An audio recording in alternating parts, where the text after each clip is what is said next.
অহনার bag থেকে কোনো কিছু না পাওয়ার কারণেই অবশেষে পিসিমণি সব পরিবারের সামনে ক্ষমা চাইল অহনার কাছে হাত জোড় করে এবং দুর্গাদেবী হাততালি দিয়ে বলল, আমার সংসারের বেস্ট বৌমা অহনা। বন্ধুরা, আজকের পর্বে অহনা যখন তার ব্যাগটি খুলে সবার সামনে দেখায়, অবাক হয়ে যায় পিসিমণি। সে ভয় পেয়ে যায়, সে বুঝতে পারে সে এবার ফেঁসে গিয়েছে অহনার কাছে। এবং সে তখন বলতে থাকে, তোমরা কি ভাবছো সব কিছু মিথ্যা?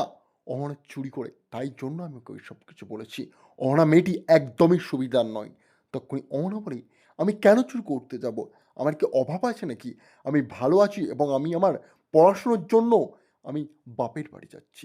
এটা কি ভুল কিছুতে? তখন পিসিমণি বলে, তুমি বাপের বাড়ি যাচ্ছ, কিন্তু ব্যাগে পত্র করে জিনিসও তো নিয়ে চলে যেতে পারো। তুমি কি চুরি করতে পারো না? তোমার মায়ের তো খাওয়া হয় না ঠিক মতো, সে অন্য ঘরে কাজকর্ম করে তোমাদের সংসার চালায়। তখন অহনা বলে, আমার মা গরিব, হয়তো আমাদের অবস্থা একটু চাপের, কিন্তু আমার মাকে সবাই তার বাড়ির লোকজন বিশ্বাস করে। আমার মা যাদের বাড়ি কাজ করে তারা আমার মাকে ভরসা করে সব কিছু রেখে চলে যায়, কিন্তু আপনাকে আপনাকে কে ভরসা করে? তখন পিসিমণি অহনা বলে চিল্লে ওঠে। সঙ্গে সঙ্গে দুর্গাদেবী বলে, ঠিকই তো বলেছে মেয়েটি, সে কিছু মিথ্যা বলেছে। তুমি যার উপরে সন্দেহ করছিলে সেই মেয়েটি তার ব্যাগ খুলে সবার সামনে দেখাচ্ছে, তো কিছুই তো নেই তার মধ্যে। অন্য কিছু, তোমার মনে যে পেঁচটা হয়েছে সেটা তুমি সবার সামনে বলো এবং অহনার কাছে তুমি ক্ষমা চাও। তক্ষুনি পিসিমণি দৃঢ় গতায় এবং সে তার রাগ ও ক্ষোভ দিয়ে বলে, আমি ক্ষমা চাইতে পারবো না, আমি ক্ষমা কোনোভাবেই চাইবো না, আপনারা যতই চেষ্টা করুন।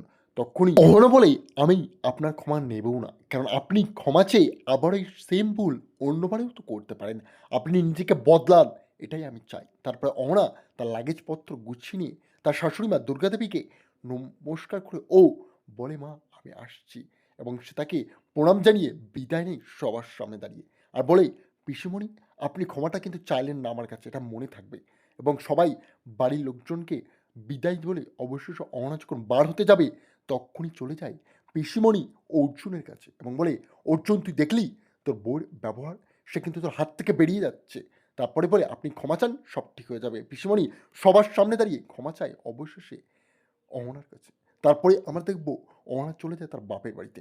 সেখানে তার ওপরে বিশ্বাস করে না তার মা ও তার বাড়ির বড় মা। তারা বলে, চলে যাও তুমি তোমার শ্বশুরবাড়ি, তুমি পড়াশুনো করলে তোমার শাশুড়ি আরও রেগে যাবে, আমাদের উপরে যদি এসে ক্ষোভ জানায় তখন কিন্তু আমরা সেটা মেনে নিতে পারবো না। অহনা বলে, প্লিজ আপনারা বোঝার চেষ্টা করুন, আমার শাশুড়ি কিছুই বলেনি, আমি সবার সামনে দিয়ে এসেছি, আপনারা যদি বাড়িতে থাকতে দিন তাহলে আমি পড়বো।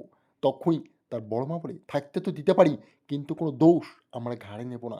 তোমার শাশুড়ি যদি এসে আমাদেরকে ছোট বড় কথা বলে, তার কিন্তু কোনো কথা আমাদেরকে শোনাতে পারবে না। তারপরেই অনেক ঘরে চলে গেলে তার মা বলে, বেস্ট অফ লাক, আমি ভরসা করি তুই বেস্ট হবে অহনা এবং নিজের জীবনকে দাঁড় করাবি একদিন।